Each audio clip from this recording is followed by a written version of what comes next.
Муса Экзеков – это человек, который успешен, но его успех при этом развернут не к прибыли или к собственным интересам, а к этническим интересам. Тот человек, который то, что задумает, он это точно сделает. У него есть сила на это. Да, это человек дела, таких поискать надо, конечно, здесь я ничего не могу говорить. Если делать, то делать, не делать, так не делать. Вот. Если делать, то сейчас. Это человек слова, мужского слова, слова Абазина. Для меня, опять же, как раз Муса Хабалич пример того, когда вот это связующее от идеи до реализации. Он не может не выполнить того, за что взялся. И вот правильный алгоритм действия, умение с людьми работать, все вместе, наверное. Но это очень важно и для тех, кто с таким человеком работает. Потому что это перспективы для всех. Мой взгляд на образ Мусы Хабалича, и это как он понимает смысл жизни в зеркале. То есть, чем больше ты даешь, тем больше ты получаешь. То есть он оставит такое следующее. Мир, который он создал, это то, что останется у миллионов детей в память. Нет лидера, нет народа. И есть лидер, и народ получается.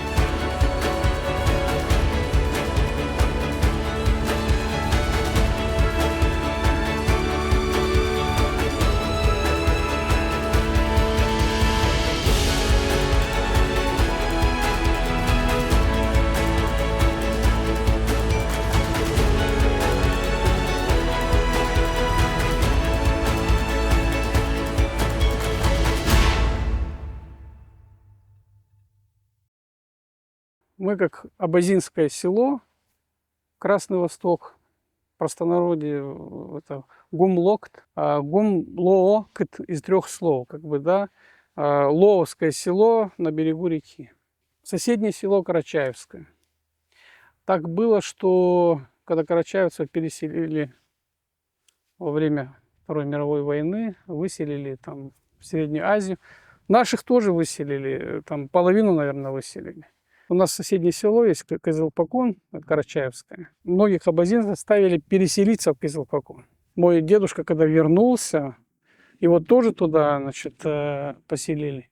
Но когда карачаевцы вернулись, наши абазины, все вот одной группой передали дома, все оставили в идеальном состоянии, сохранили. И пришли дома строить. Дедушка заново начал дом строить в селе. Никто не уперся из абазин, никто не сказал, что не, мы здесь теперь живем. Нет. Я видел всегда такую одинаковую картину. Когда с села мимо, по нашей улице, мимо нашего дома карачаевцы верхом проходили, за 2-3 дома, значит, спешивались, пешком на ногах проходили мимо дедушки, мимо нашего дома, 2-3 дома, только потом садились и дальше верхом шли. Ну как это не запомнить? Они собой показывали. Я эти картины видел. Я вырос в картинах невероятнейших человеческих отношениях. Твое отношение к жизни формируется в детстве, по большому счету. Я очень ярко помню, когда первый раз на лошадь посадили.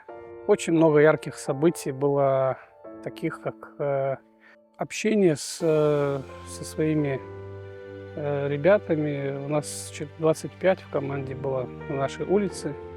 То, что мы, видимо, насмотревшись тему Тимура и его команды, мы помогали всем соседям, все обращались, и мы с удовольствием целой толпой набрасывались и решали все задачи. Если вот у кого-то было счастливое детство, то это у нас, у ребят, которые очень хорошо понимали, что такое подражать старшим. Это самый правильный путь. Ни одну книгу ты не можешь так вот прочесть, и никакой интернет тебе не даст ответ. То, что могут дать дедушки, наши отцы, наши мамы. О матери можно дышать, о матери можно разве рассказывать. Мать – это все. Мать – это так, кто каждое мгновение, 24 часа в сутки, и по сей день, 86 лет моей маме, она дышит вместе с нами. она переживает. Я ощущаю любовь и вот это тепло, ну, в каждое мгновение. Я делаю все, чтобы маму никогда не расстраивать, никогда. Наоборот, делаю все, чтобы мама могла бы гордиться теми делами, которые я занимаюсь. Я думаю, что вот человек как вот к матери относится, так же к родине относится. Это святое просто. А дети это моторчики. Просто каждый ребенок это огромная целая история, наблюдая за которой ты смотришь на многие вещи, открываешь для себя много-много-много нового. Поэтому дети это великое богатство. Это много знаний, много возможностей. Очень важно каждому из нас оценить все детали, все минуты, все мгновения общения со своими дедушками, со своими бабушками, со своими родителями. Дедушка сыграл огромную роль и продолжает играть, потому что для меня он живой. Вот Экзеков тот же меня поразил тем, что когда я стал выспрашивать о его ранних впечатлениях, он мне про деда да про деда, про деда да про деда. Я говорю: Муса, это так важно? Да, это так важно. Потому что тот же конь, который бесился под Мусой, он почему-то покорно шел под дедом. И вот это перенять, умение управлять конем, умение управлять своей жизнью, умение ладить с трудностями, оно передается от старших. Вот это очень важная черта Абазинской. Ему тогда было 82, 83, 84, вот так. И он запрыгивает на лошадь. Я не могу передавать. Вот мустанг. Вот он только коснулся своей энергии, и лошадь преобразилась. До сих пор я никогда в жизни это не забуду. В моих глазах вот это танцующая под дедушкой, такая вот прямо вот как вам угодно. И вот, ну сколько, метров 200-300, пока он там шел, пока между скалами там не ушел вниз, не потерял из виду. Я не дышал, наверное, все это время. Вот это ощущение энергии человеческой, ну вот как с таким дедушкой вырасти, и на таком примере, ну вот, я не имею права там по-другому жить.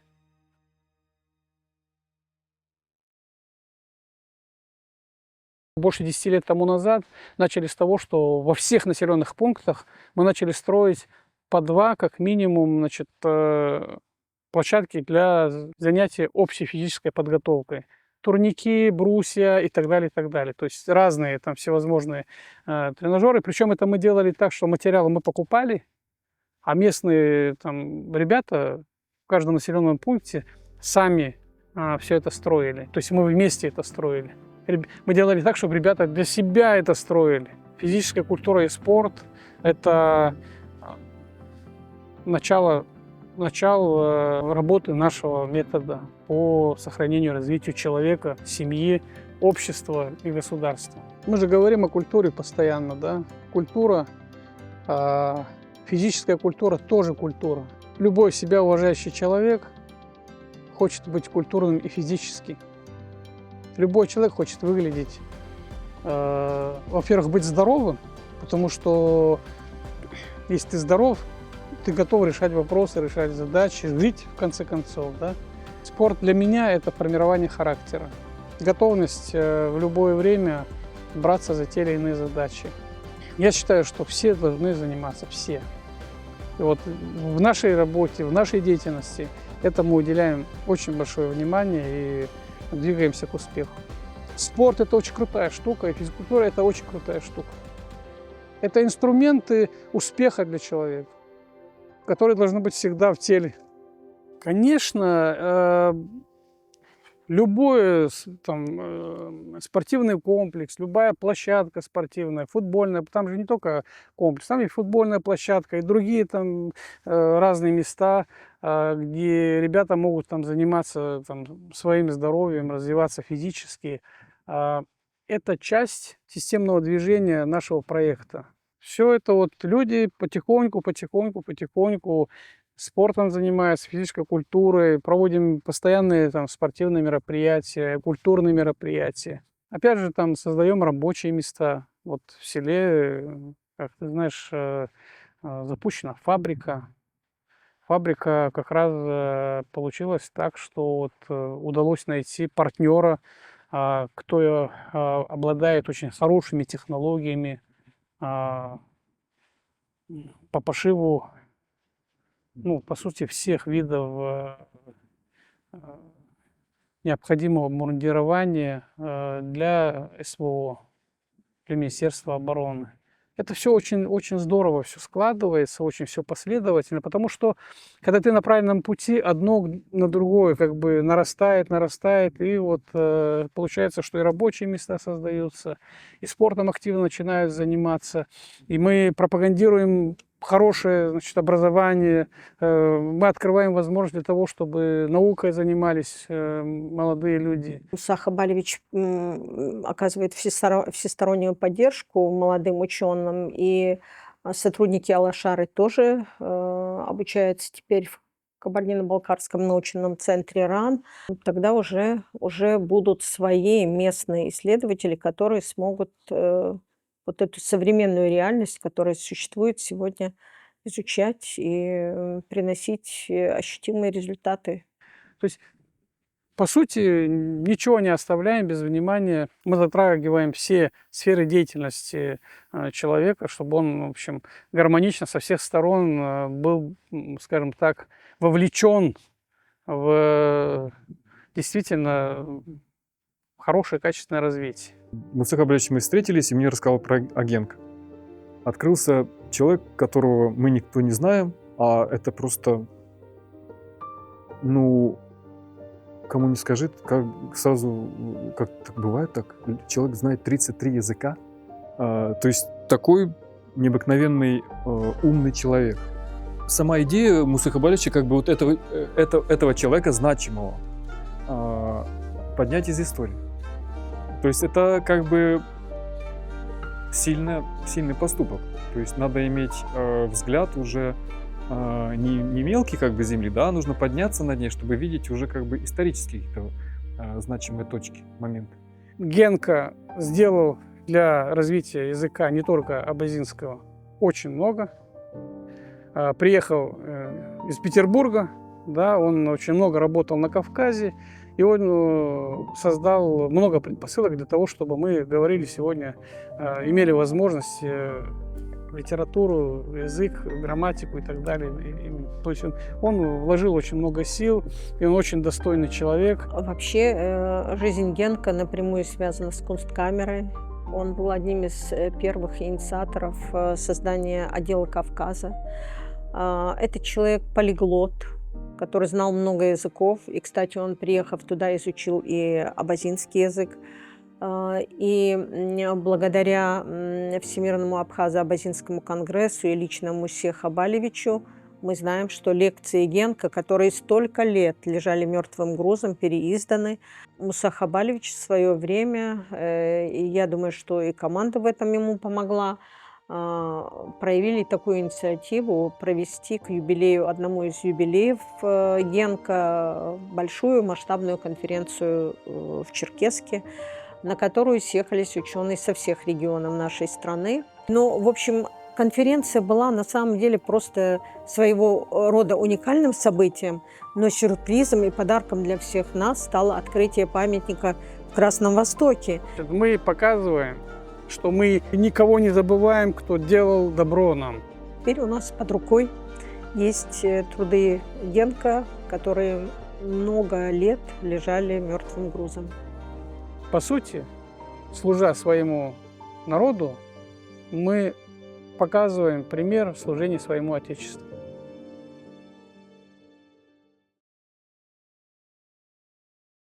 Однажды моя старшая сестра Фатима спросила у меня, кем ты хочешь стать, чего ты хочешь делать. Я сказал, что я хочу получить хорошее образование и буду очень много работать, я сказал. Я хочу много делать так, чтобы людям меньше было страданий и вот переживаний. Я даже стесняюсь как бы задавать себе вопрос, почему я этим занимаюсь. Каждый из нас должен заниматься этим, сохранять себя, своих близких, своих родных, свою семью, свою страну и так далее. То есть одно за другим идет. Это все неразрывно. Вот если наши дети не будут осознавать, что за их спиной мощная развивающаяся культура его родного этноса, то он как беспризорник себя будет чувствовать. Команда Аллашара, команда народа Абаза. Нужно вместе стремиться создавать ту сильную платформу, на котором будут взрастать маленькие. И каждым нашим шагом пропитывается молодежь, дети пропитываются. Нужно быть очень ответственным за каждый шаг, за каждое слово. Нужно быть очень чутким, но нужно знать, что мы как зеркало для наших детей, для нашей молодежи. Поэтому в каждом нашем действии, в каждом нашем слове, во всем, что мы делаем, мы показываем пример. И мы должны быть очень ответственны за это. И самое главное, что быть ответственным не значит, что нужно остановиться или нужно бояться. Наоборот, нужно понимать, что каждый день нужно давать правильный, качественный, хороший пример. Это означает, что нужно быть очень активным, очень действенным. Нужно смело шагать вперед. Нужно смело двигаться. Образно говоря, кто боится, тот не выходит на ринг. Это эксперименты. Это не пробированные ходы. Это не следование чужим рецептам. Вот это особенно ценно. Человек изобретает сам. И в какой-то степени идет против течения. Все коренные народы настроены на то, что они должны обладать льготами.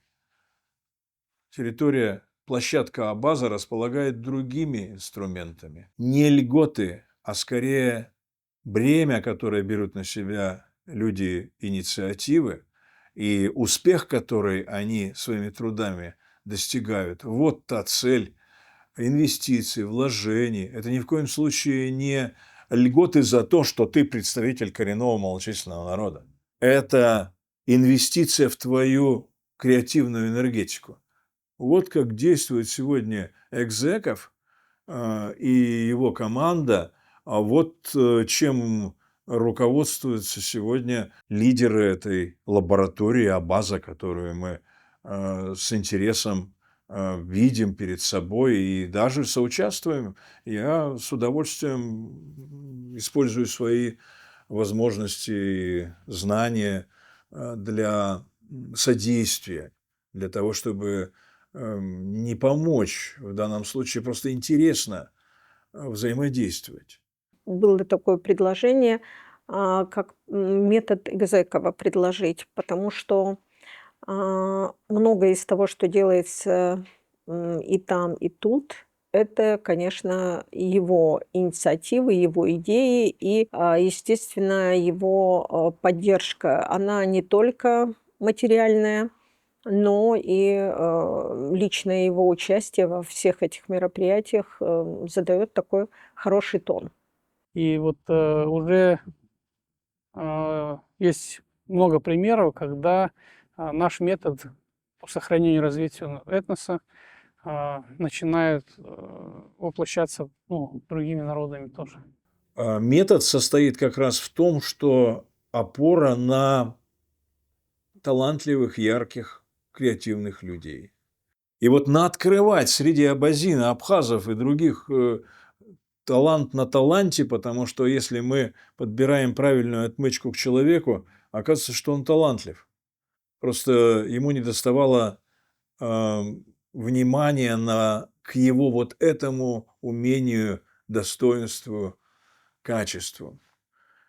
Вот это самый главный ключ, как я понимаю, общественной работы. Поиск интересных инициатив и их поощрение. Вот это метод, достойный внимания и подражания. Задача одна перестать быть малочисленным и потихонечку становиться многочисленным. Лошара создавалась именно для того, чтобы народобаза не исчезла, чтобы народобаза развивалась, процветала и стала яркой картиной в палитре нашей великой страны.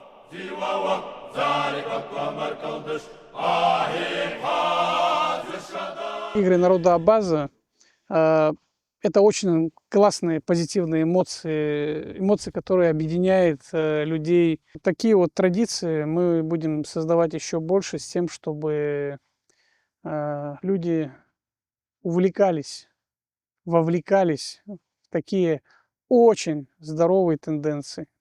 Мне кажется, что сочетание, если угодно, духа и тела, то есть первый день – это поэзия, это танцы, это искусство, второй день – это тело, и тело в спорте, самовыражение, хотя прекрасно знаем, что высоких достижений в спорте без силы духа не бывает. Тело без духа – ничто. Вот это сочетание, оно как-то замыкает, дополняет, создает хороший гармоничный объем. Эти два очень разных дня впечатляют глубоко. Во-первых, это талантливо, то, что делается. Я нигде не видел, не слышал фальши, потому что почему-то хорошо все поют. Во-вторых, то, что связано со спортом, это всегда азартно, это всегда так, что заглядишься. Это все создает огромный объем. Объем такой этнической олимпиады. Ну, игры народа-абаза, я считаю, что это то, чего не хватает вообще всей молодежи нашей страны. Это не только связано с регионом. Благодаря тому, что появились вот эти игры, эта идея, видно, как общество изменилось. Приезжая туда как исследователь, я вижу, как даже в любое время года там ребята занимаются в спортзалах или на улице, и каждый из них пытается сделать какой-нибудь хороший результат, чтобы принять участие в играх. Вот с точки зрения события для народа, этнособытия, этому вряд ли что-то можно противопоставить. Это фестиваль, которого люди ждут год. Есть такое ожидание года. Это та опора, та точка опоры, или та печка отсчета, которая принципиально важна. Для народа не только труд, не только будни важны. Может быть, праздники, не может быть, совершенно определенно, праздники и фестивали – это очень важное с точки зрения социальной организации, этнокультурного сценирования, стратегии этнокультурного развития событий. То есть с точки зрения науки, как этнограф, я оцениваю очень высоко происходившее на моих глазах. И не только по форме, по мастерству исполнения, но и по тому как раз духу, включенности, не официозности, неформальности. Это чистое этническое и по персональному включению, и по тому сообществу, которое собирается, живое, бурлящее. Это событие важное. Особенно, когда сегодня все автоматизируется, люди физическим трудом особо уже не занимаются, даже в селах. Занятия физической культурой и спортом, на мой взгляд, как и ГТО в советское время, необходимый минимум, чтобы человек оставался, там, более-менее здоровым, что ли. Вот тут очень важно, чтобы спорт увлекал всех, но для этого нужны активные люди как раз, которые прививают эти привычки, заряженные. Тем более создана Академия спорта, перед которым я поставил задачу массового вовлечения физической культуры и спорта всего общества.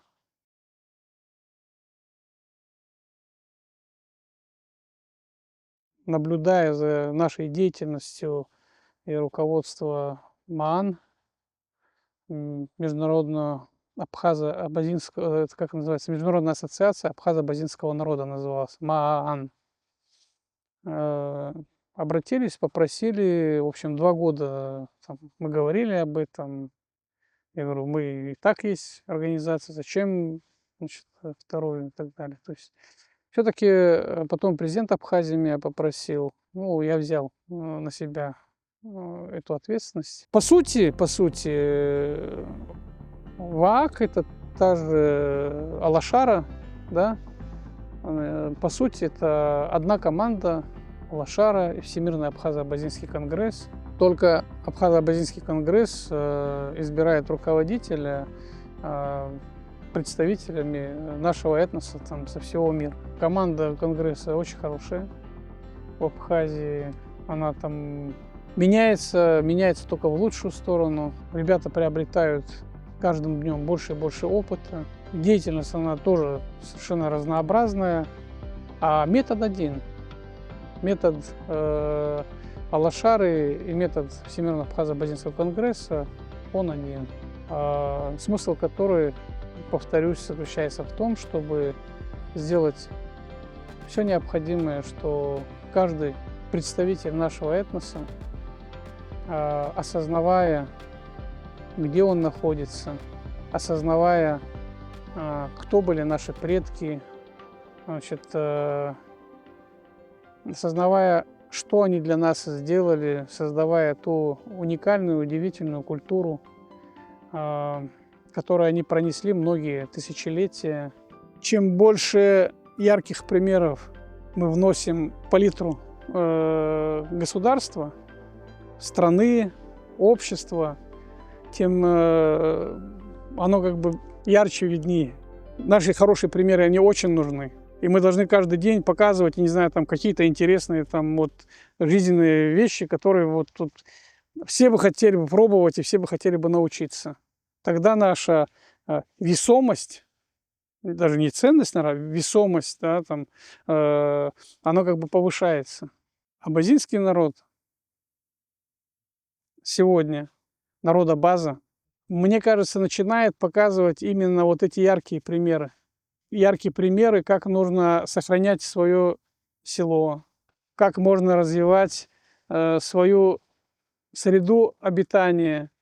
Мне кажется, что мы сегодня достаточно активны, чтобы о нас говорили в большей степени с положительной стороны. Нам, в общем-то, в какой-то мере повезло, что мы стали изучать этот малочисленный народ, потому что мы впервые в истории проведения конгрессов антропологов и этнологов в 23 году был круглый стол, посвященный изучению абазинов. В круглом столе тоже приняли участие и сотрудники Алашары, и Всемирного Абхазо-Абазинского конгресса, и уже известные ученые, которые занимаются изучением региона и вот этих всевозможных проблем, которые стоят перед абазинским народом.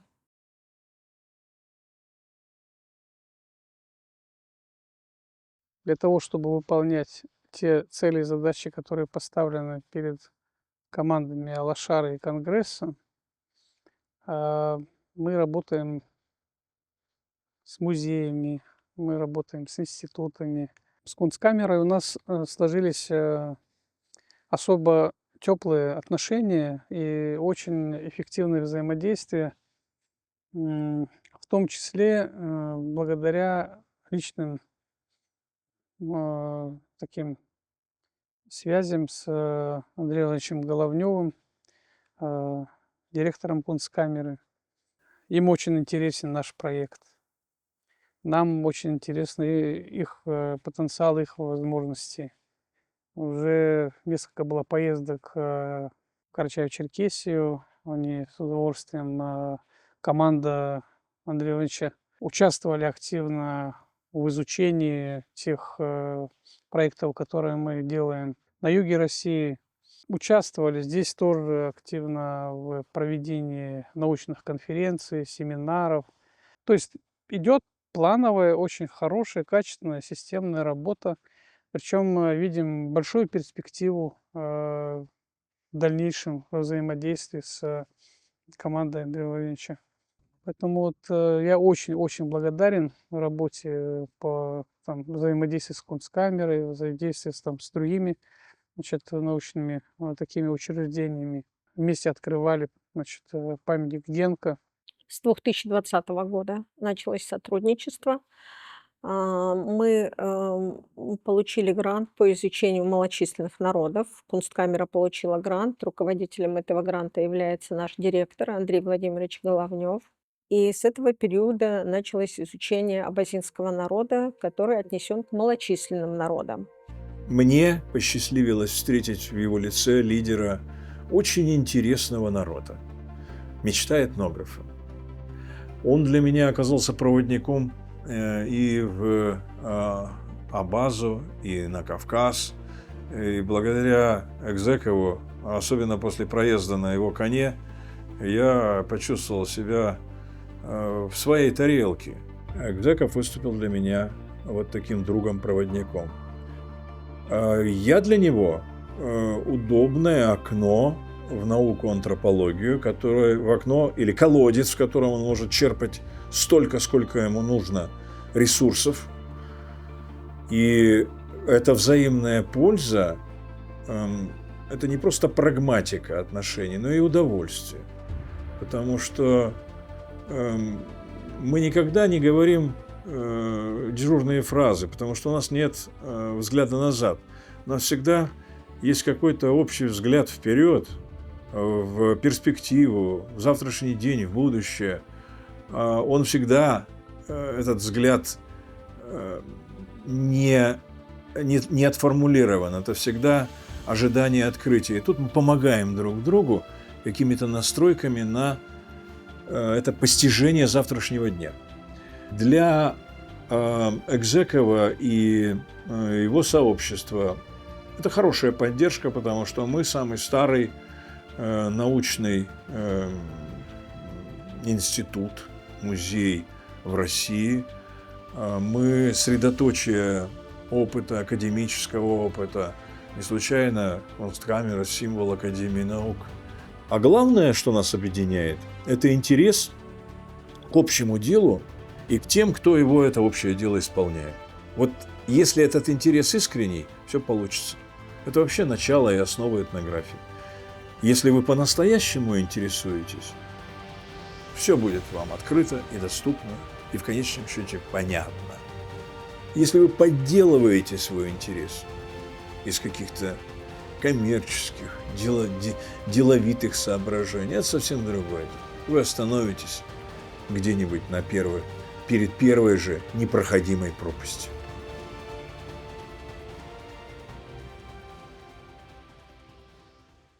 Всемирный клуб петербуржцев возник в рождественскую ночь 7 января 1991 года. И вот уже 33 года существует общественная организация «Всемирный клуб петербуржцев», которая стала настоящим центром притяжения для людей неравнодушных, инициативных, творческих, которых объединяет любовь к Санкт-Петербургу и понимание значимости его роли для мировой и отечественной культуры, истории, науки, литературы. Всемирный клуб петербуржцев делает очень значимую, очень нужную и очень важную работу. Делает все необходимое для того, чтобы сохранять культурные традиции, культурные ценности Петербурга. Содействует очень многим очень хорошим проектам. В то же время защищает и сохраняет памятники. Санкт-Петербург – город больших традиций, которые мы стараемся не прерывать. Вот связь времен, поколений. У нас огромное количество детских проектов. «Моя родословная», многонациональный Петербург, международный конкурс юных талантов «Звезда Прометея». Также мы ведем большую работу по возрождению традиций просветительства, гостеприимства, благотворительности.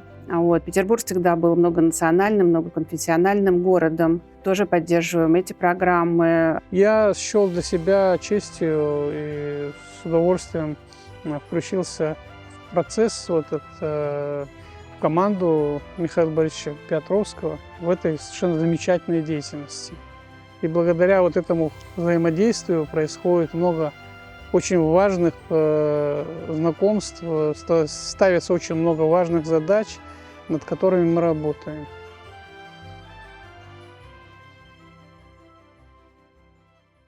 Создавая этот проект, я никогда не думал о том, что я буду делать то, что мне нравится. Очень было важно создавать, думать и создавать в перспективе. И мы, слава богу, с этим очень хорошо справились. Такое вот семейное пространство. Нужно было создавать такое место, где есть краски, которые дают тепло и энергию. Нужно было создавать шум воды, потому что вода – это жизнь. Чтобы птички пели, чтобы тактильно, касаясь любой, значит, стенку, не знаю, там, чтобы ты не коснулся, чтобы оно как бы жило, в нем жила энергия.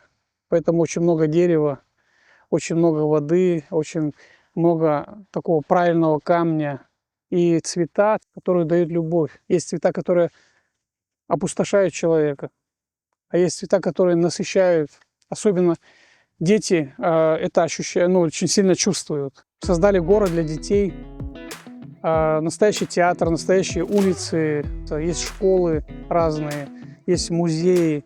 Почему много спорта в Гранд-Каньоне? У нас очень много спорта в Гранд-Каньоне, где у нас около 1500 детей занимается постоянно. Поэтому Гранд-Каньон – это интеллектуальное пространство.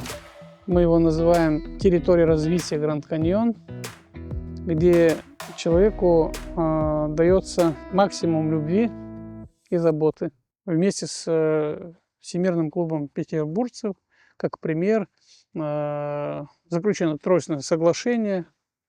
Всемирный клуб петербуржцев, институт, музей семьи Рерихов и Гранд-Каньон о постоянно действующей выставке в Гранд-Каньоне, уникальной экспозиции семьи Рерихов.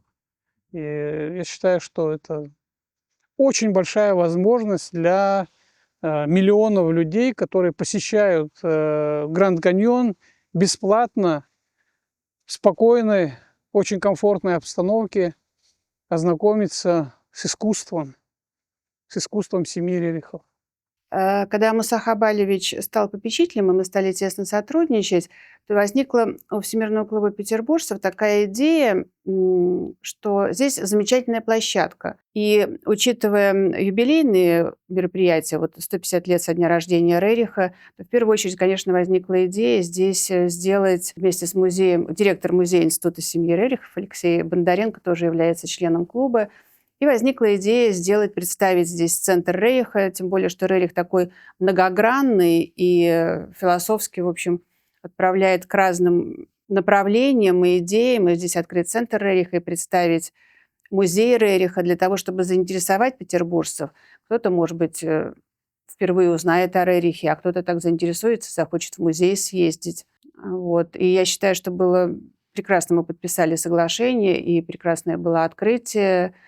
Изумительная просто выставка была. Здесь, мне кажется, здесь даже больше места, чем в музее в самом Рериха, и получилось очень хорошо. Ну, если говорить вообще об открытии центра в Гранд-Каньоне, это открытие было приурочено к замечательной дате, очередной годовщине подписания пакта Рериха. Это открытие, оно, опять же, является партнерским территорией развития Гранд-Каньон, музей Институт семьи Рерихов, Всемирный клуб петербуржцев. Это начало к тому, что, на наш взгляд, может превратиться в нечто такое регулярно действующее. Сам подход Мусы Хабалевича вот к этой теме культуры, теме культурного наследия, теме преобразования территории и придания ей другого вида, другого, может быть, характера, выявление ее культурного потенциала. Мне кажется, это очень важно, что у вас изначально присутствует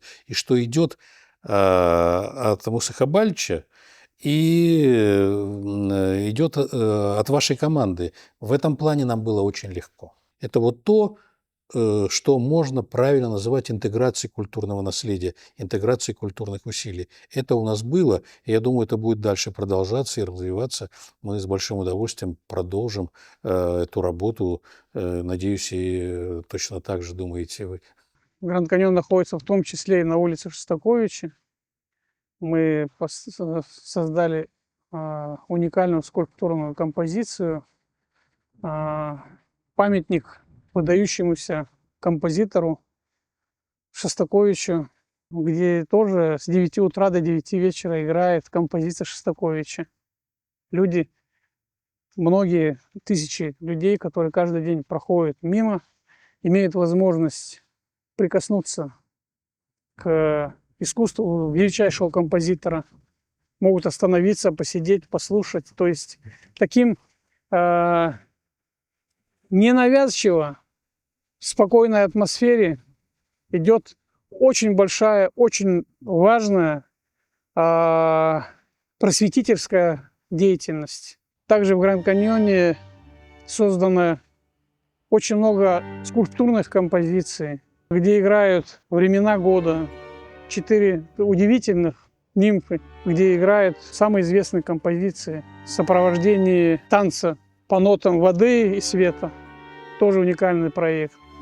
Дальше скульптурная композиция «Мир детям», где дети, держа друг друга за руки, оберегают мир, планету, где играют все известные детские песни на всех языках планеты, и где написано на всех языках слово «мир». Вот такое вот, на мой взгляд, особенное пространство.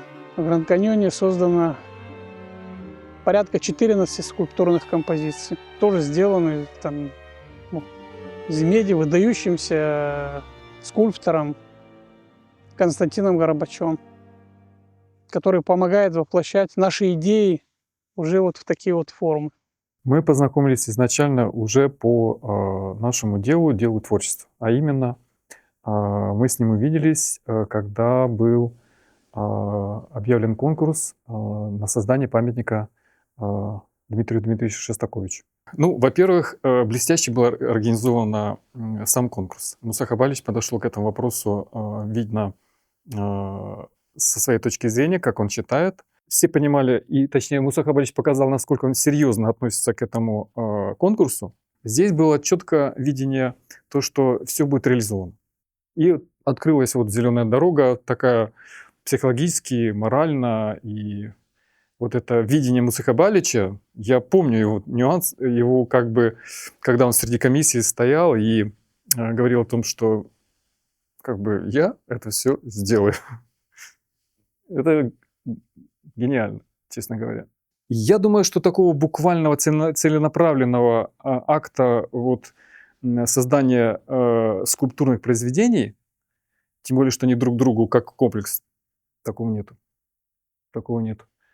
И это очень сильно обогащает наш город, людей. Да вообще это круто. Ну и мне просто безумно повезло то, что мы встретились, и то, что мы как бы вместе реализуем это все. Потому что, опять же, не было бы Микеланджело там без его спонсоров Медичи. То есть и Рафаэля там и так далее. То есть всегда, я просто говорю о художниках. То есть всегда художник реализовывается с кем-то. Особенно в скульптуре. Скульптура дорогостоящая. И в этом смысле, повторюсь, Гранд Каньон просто Гранд Каньон буквально переводится, да, то есть здесь много чего есть, это грандиозно. Мир, который он создал, это то, что останется у миллионов детей в памяти. Потому что все вырастают, но всегда запоминается самое. А вот мы тогда были вот... Все может трансформироваться со временем, все, но у них это в памяти врежется. Вот ради этого и музей сказки мы делаем, чтобы это врезалось, что были писатели, что была вот такая литература. Вот ради этого я делаю этот музей сказки. И Муса, учитывая, как он любит это все оставлять после себя, вот детям вот это все показывать, это, конечно, сильный ход. Для того, чтобы безупречно создавать вот этот мир добра, любви и заботы, невозможно без очень сильная команда. Сильная команда по эксплуатации, сильная команда по консалтингу, по всем направлениям, и в особенности команды, которые проводят много очень мероприятий социальной направленности. Мы проводим порядка 150 мероприятий в год в разных сферах культуры, образования, воспитания, спорта. Проводим множество концертов, много развивающих проектов, и все это бесплатно. И, такой команды и такого объема серьезных таких вот проектов для семьи, для детей, пожалуй, вряд ли где-то можно найти. Любые успехи, я хочу сказать, что все это связано с очень хорошей профессиональной командой. Я этим горжусь. Это вот особая оценка, особое внимание и благодарность команды, которая помогает воплощать все вот эти вот очень важные для людей проекты.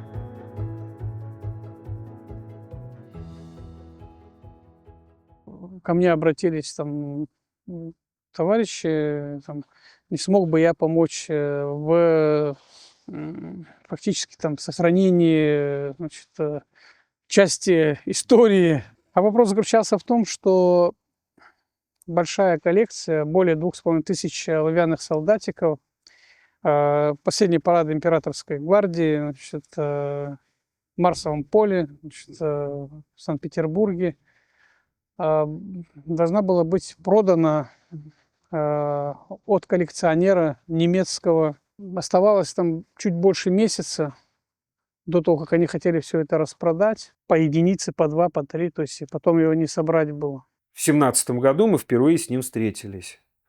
Директор Суворовского музея и я, мы искали спонсора для приобретения огромного парада, последнего парада Русской императорской гвардии, который состоялся в 2014 году. И мы с директором решили, нам надо было найти спонсора, потому что по сумме это было неплохо, у музея таких денег не было, комитет такие деньги не отпускал, соответственно, на закупку эту. И в этот момент нашего директора Владимира Геннадьевича Гронского знакомится с Мусой Хабаровичем Экзековым. Они за разговором узнают, что вот есть такой проект, и Муса Хабарович выходит с предложением помочь музею приобрести этот парад. Человек бизнеса работает быстро, а государственная контора работает не очень быстро. Бюрократические барьеры. Муса это организовал все в момент. Он просто... Я еще в Германию не прилетел, он первую половину перевел коллекционеру, чтобы тот уже не повез это на биржу, потому что потом я полетел-то позже, на самом деле, уже после биржи. Я полетел осенью. Но он перевел ему первую половину, чтобы тот уже не продавал точно, чтобы все, он понял, что мы у него покупаем. Муса это организовал моментально. За неделю до того, как должно было уже там аукцион состояться, за неделю, по сути, выхватили, спасли, можно сказать, коллекцию, очень интересную, уникальную коллекцию. Я с удовольствием подарил это Суворовскому музею. И эта коллекция стала таким, можно сказать, центром формирования уже музея оловянных солдатиков при Суворовском музее. Ну и вот уже в 2019 году часть этого парада увидели посетители музея оловянного солдатика. Сразу мы поставить весь парад не смогли, потому что в полном собранном виде он составляет 7 метров. В данном случае вот этот парад, который находится у меня за спиной, у нас простенок всего 4, поэтому, увы, весь парад мы поставить не смогли, но через какое-то время планируем показать его публике. Услышав, что есть вот такая уникальная российская коллекция, я счел это для себя честью, во-первых, и возможностью помочь. И я с удовольствием это сделал. Мы очень благодарны всем нашим друзьям и партнерам, и друзьям Эрмитажа.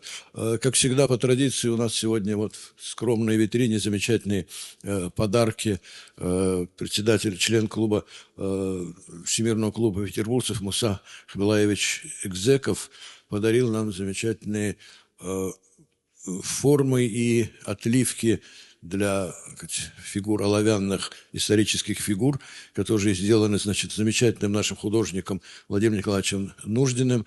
И вот этот подарок сегодня вливается в нашу коллекцию. Он тоже символичен, потому что военная история – это тоже часть нашей истории, часть наших эрмитажных занятий. Мой друг Муса задал мне задачу.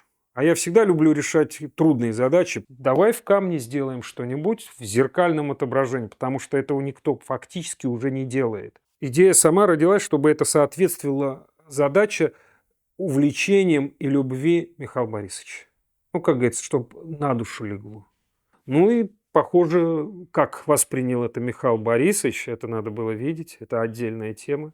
Это был подарок в точку. Муса это сам увидел. Все делают люди. И создают, и разрушают люди. И мне в жизни везет в большей степени встречаться с людьми, кто создает. Я этому безгранично благодарен Всевышнему.